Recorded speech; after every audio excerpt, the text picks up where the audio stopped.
As Esther said, thank you for having me. I'm with Southwestern Environmental Consultants, or also known as SEC. We have been around since 1974. We have local offices in Sedona and Cottonwood. We specialize in engineering, surveying, and natural resources and land planning, but water rights is a big facet of what we do there. Since our establishment, SEC has provided water rights and natural resource services, working closely with ADWR and SRP to secure our clients with transparent and accurate water filings. At this time, SEC has completed hundreds of property transactions around the Verde Valley, up into the thousands. Esther asked me to touch on a couple things. This first one has already been kind of touched by everyone on the panel, so once again, we're kind of reiterating everything, but I guess I'll just go over everything again. The general stream adjudication is a judicial proceeding to determine the nature, extent, and relative priority of water rights in Arizona. There are two stream adjudications within Arizona, the Gila River system and the Little Colorado. The exterior boundaries of the two adjudications include more than half the state, which you've seen some mapping from some of the other panel members. There are nearly 32,000 parties and 57,000 active claims within the Gila River and 5,000 parties in the lower Colorado. One important thing about the Gila River is the Verde River watershed is part of the Gila River adjudication. And the Verde River watershed and the Verde River and its tributaries are part of this adjudication. That's one thing Esther wanted me to stress is that all of your transactions, all of the property transactions, whether it has a well, surface water, they would be within this adjudication process.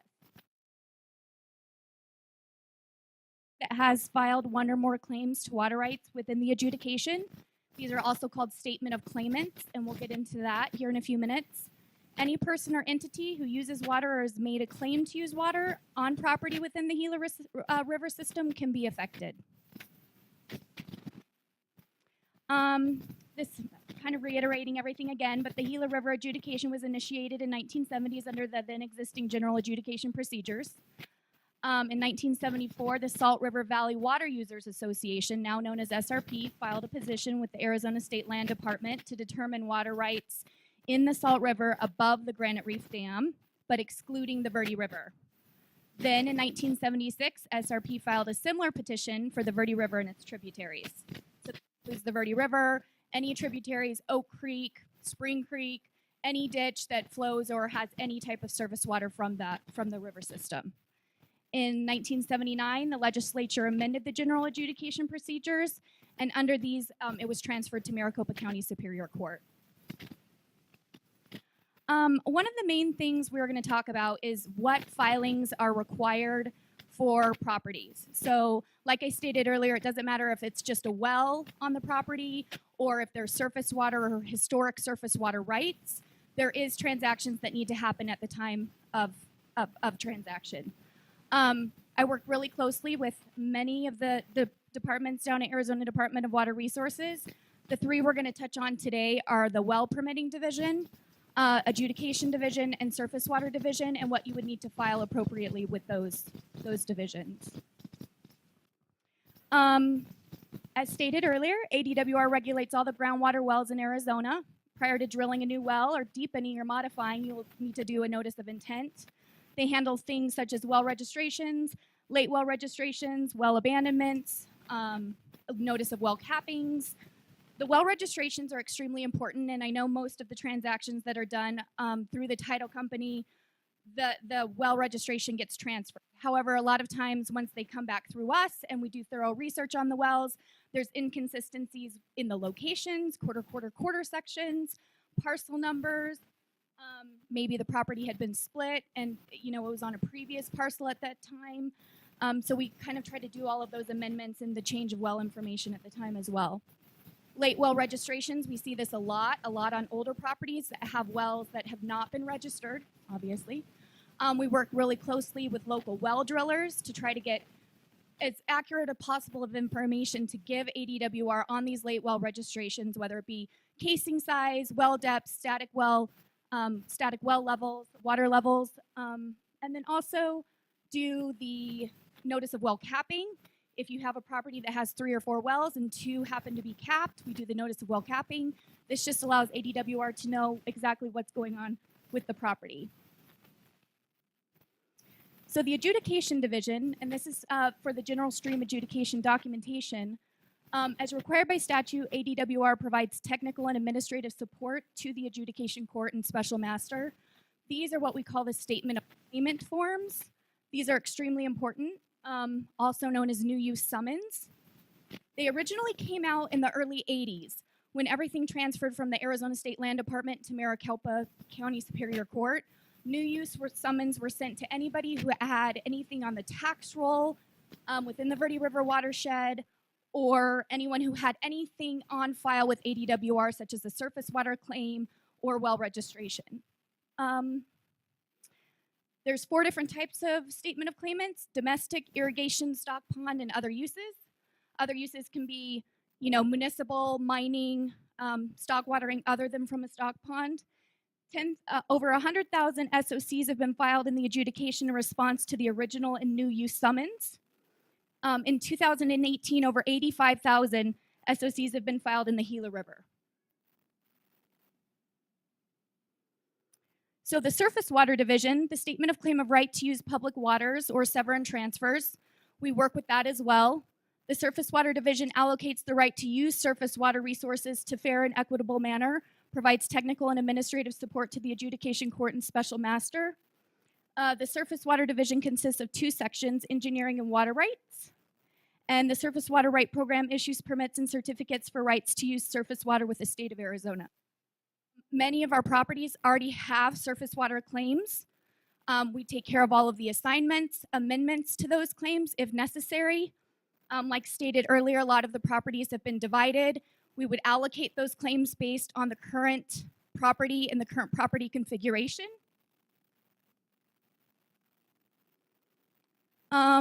They've kind of already gone over this too. The doctrine of a prior appropriation. Prior appropriation, commonly known as first in time, first in right, means that a person who put the water to beneficial use first is entitled to their entire share before the next person in the watershed received any. Another thing on the statement of claimant forms, this is going to provide Arizona Department of Water Resources and the court what the basis of claim is, if you're claiming surface water or groundwater, priority dates, means of diversion, if it's from a well, a ditch, anything of that nature. The establishment of legal right to surface water, there's several documents that are used throughout the last 100 years in the Verde Valley to determine these. The Hancock Survey, Phelps Survey, I think you saw some mapping from that, HomeQuest Survey and Fairchild, T.A. Hayden, the 1940 report, and various historic aerial imagery. So basically what we do is we work with all of the local trusted hydrological engineers for well drilling, the ADWR, SRP, just to ensure all the ground and surface water filings are accurate and correct on the properties. So if you have any questions afterwards, just let me know.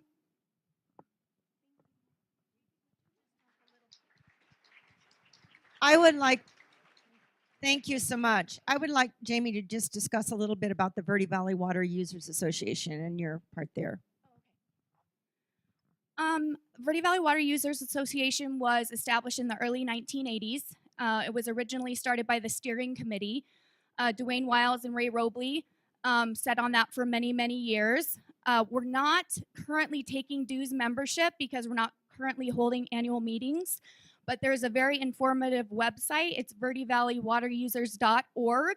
You can go to that website. It has links to the adjudication documents, has links to the adjudication updates, as well as kind of some hyperlinks to go to the ADWR website to do your own research on all of the wells, statement of claimants, adjudication documents, and surface water claim filings. And Jamie is on the board of that.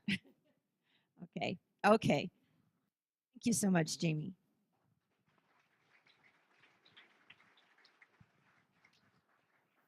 Okay, now we're going to start our Q&A. And I know these guys over there are really organized. And so we have some questions. I'm sure they're sorting them out. So let's start with the first question, and I think it's best if you just take the microphone and let's start off. Okay, so we received a number of cards with really good questions, and I have done my best to sort them out a little bit and pass them to panelists. And so, why don't I just start with a question? Wow. One of the questions was, and most of them are about the adjudication, but here's one that isn't, just to break up a little bit, and that is the state looking into weather modification as a source of future water supply? Weather modification is basically cloud seeding. And the answer is not so much the Department of Water Resources, but Central Arizona Project is part of a multi-agency study on whether weather modification could help improve or enlarge the supply of water for the state of Arizona. It's very complicated. It's hard to make snow happen exactly where you need it in the Rocky Mountains, but there is work ongoing. And so then I think we'll just take turns. Yeah. All right, I'm next. So I also got several questions related to both the active management areas and the management plans. I guess I'll just pick one. So I got a question on, it says, how has conservation and regulations changed the 2017 stats I shared today? So the numbers I showed were related to kind of the breakdown of the different sources of water we use and also where that water goes, how the different sectors use that water. So on a statewide level, it's a little bit of a complicated picture, but more locally, particularly inside the active management areas, you have seen that inside the active management areas, agricultural water use has generally gone down over time while municipal type uses have ramped up. That picture is a little bit different outside the active management areas just because of the regulations where the active management areas were kind of designed to limit that type of agricultural use and expansion. So depending on the location, the picture, the answer to that question might be a little bit different. And I don't actually know how that breaks down specifically for the Verde Valley. But inside the active management areas, the conservation programs, the management plans have been designed to kind of ratchet down on groundwater use. So what you've seen is either kind of a leveling or a reduction of groundwater use over time as those active management areas have made more full utilization of their renewable type supplies. So I'll answer a couple of questions here. First one is, does forfeiture apply to pre-1919 water users? As I mentioned in the discussion, that is an issue that we are hoping to get before the Arizona Supreme Court in order to have some finality to that question. Next question, do you offer historic water use recordings in Coconino County as well? A portion of the Verde watershed is within Coconino County to the extent that there is historic water use on a property in Coconino County. That is the county in which we would record that historic water use agreement. So yes, to the extent that a water user executes an agreement, we would have it recorded in Coconino County. It's the physical location of the property where we would record it. If a previous landowner completed a severance and transfer, does it show up in the escrow title search? Great question. I wish it did, but no, it does not. The Department of Water Resources maintains a record of all severance and transfers, and it's really a question you have to pose to the department because they would have to pull the list. It's also not a list that you can easily search online. They actually have to go in and take a look based on the physical location of the property, whether a sever and transfer has occurred. All right, so I have a couple questions here as well. So in representing the Yavapai Apache Nation, we are also parties to the general stream adjudication, and like SRP, objectors to many of the water rights in the San Pedro. So I am often going to court in the general stream adjudication in these small contested cases, and so think because of that, Sarah threw some of these adjudication questions to me. So thanks, Sarah. So this question is, who is responsible for staffing the court and responsible for the adjudication and ADWR? That's an interesting question. So the court, for both the Little Colorado River adjudication, which is technically seated in Apache County Superior Court, and the Gila River adjudication, which is seated in Maricopa County Superior Court, the court system, so the Supreme Court is the budget line item, is responsible for that staffing. So Judge Brain, as was mentioned, is essentially a part-time water judge. He carries a full docket of criminal law cases, and so he can only devote a portion of his time to the general stream adjudications. So recognizing that the legislature provided authority and some budgeting for what's called a special master, which is essentially a junior judge for Judge Brain. So she handles a lot of these contested cases. She moves forward on them, and then she essentially recommends to Judge Brain when water rights are going to be entered into what's called the catalog of rights and priorities for water. So that would be your final decree. So the court is responsible for that. The state of Arizona is responsible for the budgeting associated with that. Their water rights claims have a filing fee that most claimants have to pay, so that money goes into a fund that's supposed to pay for the court, but it's inadequate. So every year the state gives a budget line item to the courts for this purpose. I used to also work at the state legislature, so I get deep in the budget weeds. I apologize. And then ADWR, as the court's technical advisor, is responsible for the technical work that's done, including hydrographic survey reports, a whole list of different tasks that are given by the court to ADWR, and they have to fund those out of their appropriations. Of course, during the Great Recession, ADWR's budget was cut to a third of what it was previously, so that there's been some struggle there. Should I keep going on these? Or? Oh, Okay, I have one that says, can you speak directly to what the SOC filing does and will do for individual well owners, subflow and non-subflow, and how that affects the Verde Valley? Well, the statement of claimant filing is not only just for well owners, that would be for a domestic use statement of claimant, but it's also for irrigation. If you have a surface water claim, that would need to be filed, whether you're irrigating from a surface water claim from a ditch, Verde River, or a tributary, but also if you're irrigating more than a half an acre with well water, a statement of claimant would also need to be filed. These SOC filings are what is used to create the hydrographic survey report, or the HSR, that has been spoke about today. So this gives the court information on your basis of claim, your means of diversion, the quantity claimed, the quantity that you're using, the legal point of diversion, the legal place of use. And so the SOC filings in some regard are your place in court. These are the original summons that were sent out in the early 80s and the new use summons that are sent out periodically, whether you drill a new well or you file for a surface water claim or an assignment or a partial assignment of a surface water claim. If I could add to that real quick, if you don't have a statement of claimant, you will not get a water right. We now know that as the special master has been proceeding down in the San Pedro. There's a lot of what are called watershed file reports that are created by the Department of Water Resources as a precursor to these proceedings. In many cases, DWR's job was to identify the water use, and to identify any claims that might be associated with it. But there's many water users in the hydrographic survey report that don't have claims in the adjudication. She's dismissing all of those. So you have to have this placeholder called a statement of claimant in order to play ball in the adjudication.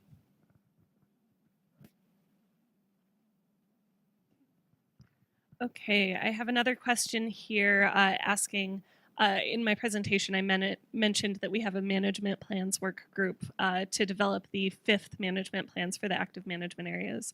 And this question asks if the management plans work group, is that made up of the same members as in the past, or is it the same members as the GUACs, the Groundwater User Advisory Councils? So each active management area has a GUAC. made up of water users appointed by the governor in that area. The management plans work group, we have very intentionally not defined membership for that group. We wanted that to be a completely open process. There have been a number of complaints about other processes in the past, so we wanted to make sure that we weren't unintentionally excluding anyone. So we are the management plans work group, the development of the 5th management plans is completely open to anyone who would like to participate and help generate ideas for what the framework of those 5th management plans and conservation programs will look like.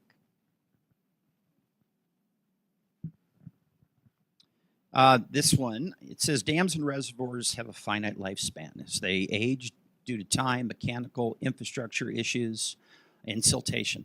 What will replace them? So that's a great question. And some dams do have that situation. Salt River Project, we do a very good job at maintaining the integrity of all of our facilities. We do have, in some cases, siltation issues. A lot of that siltation issue, though, is derived from a lot of our catastrophic wildfires that we've been having. And so SRP is actively engaged in trying to improve forest health. We need to thin out our forests so there is a healthy burning of forest fires within our forest that maintains how these original stands of timber originally grew. And that was with spacing between these trees. We don't have that anymore. And so, again, we are working very actively and using a lot of funding resources to try to speed up this process of improving our watershed health in order to reduce the risk associated with siltation.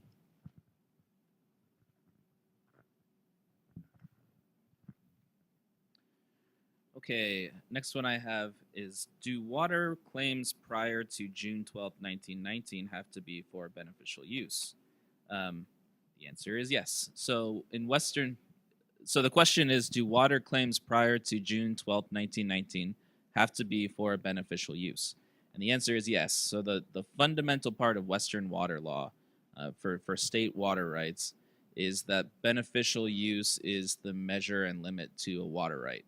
And so if there was no beneficial use of that water, there was, and pre-1919, it can be perfected by the actual use of the water, right? So only when you have put that water to some beneficial use was it actually appropriated. And so that's not changed really by 1919, other than the procedure you need to perfect your water right was changed in the 1919 code.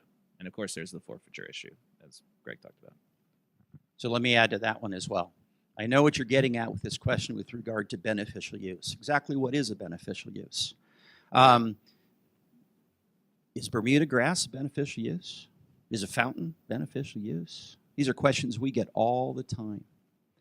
And right now, as a part of the Title 45, the process in which you are provided a water right or claim, beneficial is described generally by a series of uses. They were listed earlier. Fountains, Bermuda grass, fall under those general categories. So you can ask the ethical question whether something is beneficial or not, but that is not the way the court addresses beneficial use in the statutes. It falls under one of those general categories. It is considered a beneficial use, and that's where we are right now. Okay, I have one. Are well drilling companies upheld to strict rules of notifying the necessary parties when they drill a new well for a client? Well, absolutely. They're required to get permitting through Yavapai County and a notice of intent to drill through Arizona Department of Water Resources. They're also required to file drill logs and a completion report once the well is complete. Did you have anything else? Oh, okay. Yes. So those are the processes.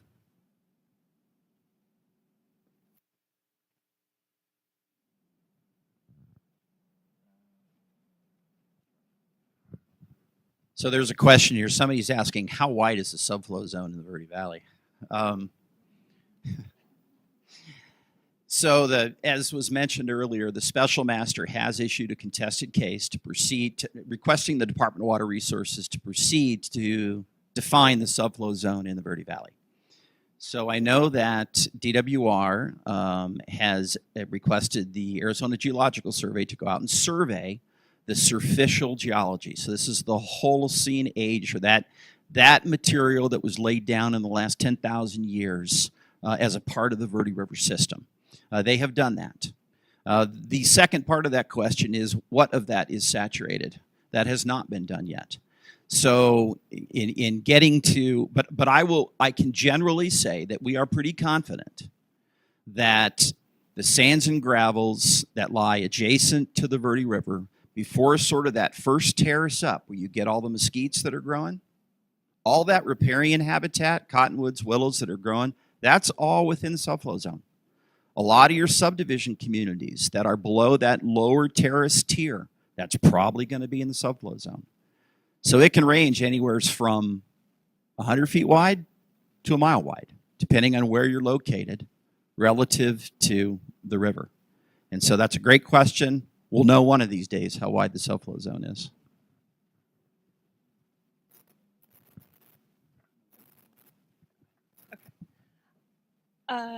I have two questions here, both regarding active management areas. So the first one here is Cottonwood in an active management area? And the answer is no. There's a follow-up question here about will it be after 2020? I'm not really sure what they're referring to there.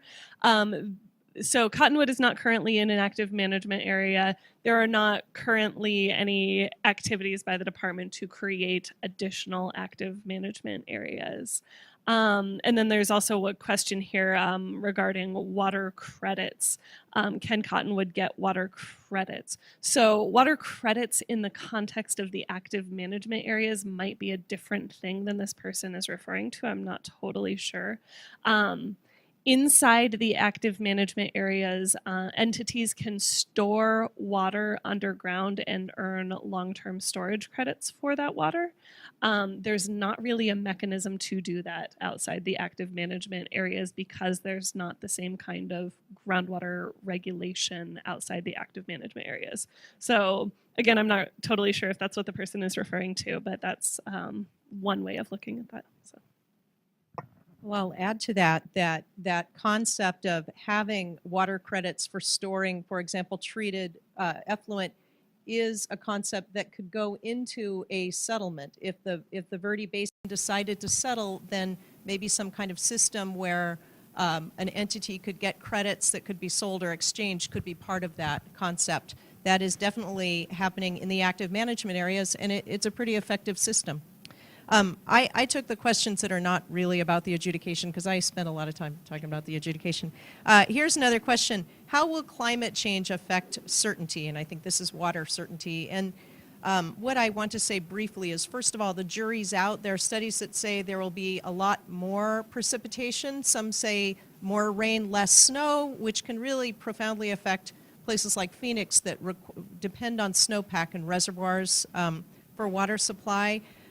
There are studies by SRP that show that as goes the Colorado River, so goes the Salt Verde watershed. I think we all think that what's prudent is to expect a drier future. As Governor Ducey has said, plan on less water over time. There's a huge range in how much less. If you can see studies that say 80% less, that the Bureau of Reclamation says something more like 15% less water in the Colorado system, and if so goes the Salt Verde, you could expect that. But I really want to assure folks that although water managers and planners don't go around saying climate change necessarily all the time, in my experience, it's very much on the minds of water managers and planners, and they are trying to plan, based on the very best evidence, to plan for climate change in a way that is the most prudent.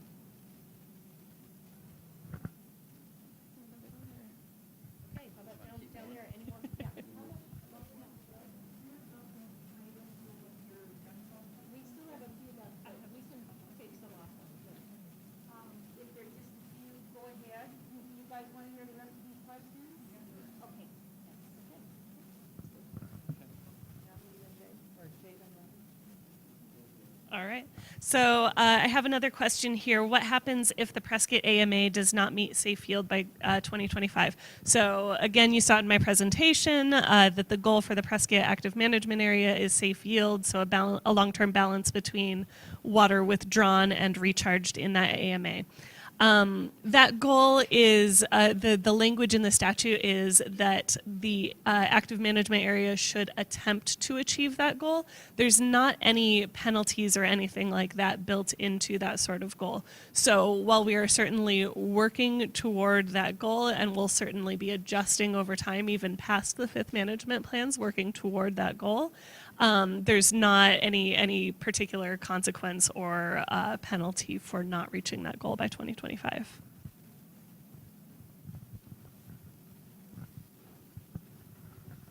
Can I mention one thing real quick before you all leave? Out on the table, there are FAQs for the historic water use agreements that I talked about. It's a single page, front and back, answers a lot of your questions about those agreements. Please pick one up before you leave.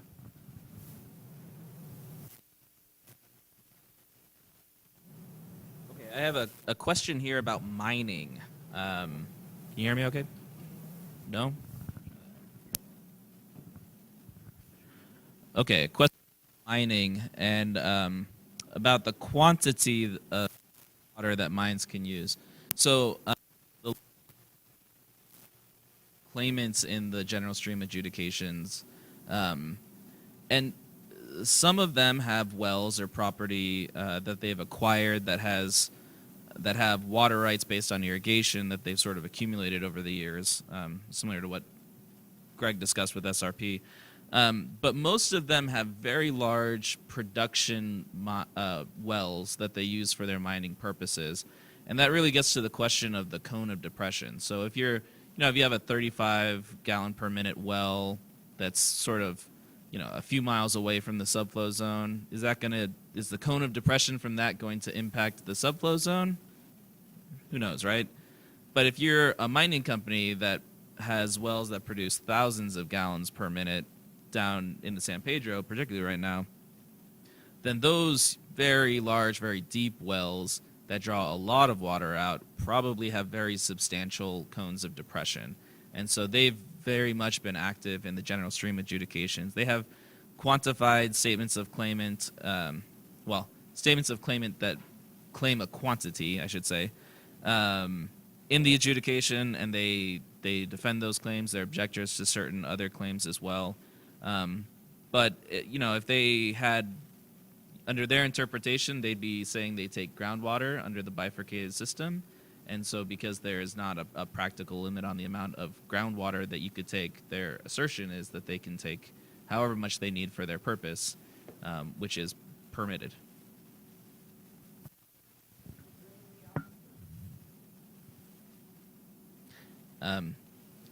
Yes, it could drain the aquifer. If it impacts surface water rights, then that would be subject to the priority system.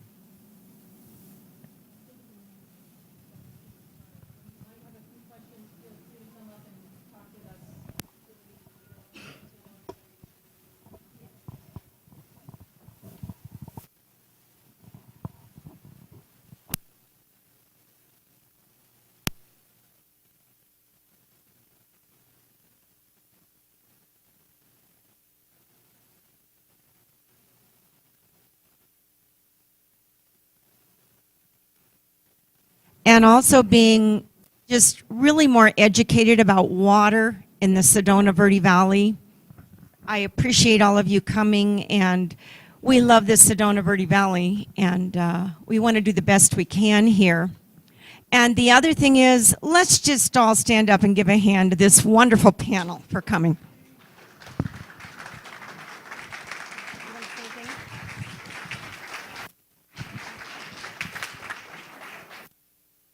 If you have further questions, you can leave them here, and I will get them to the panel speakers, and we'll get them emailed to you. Thank you so much.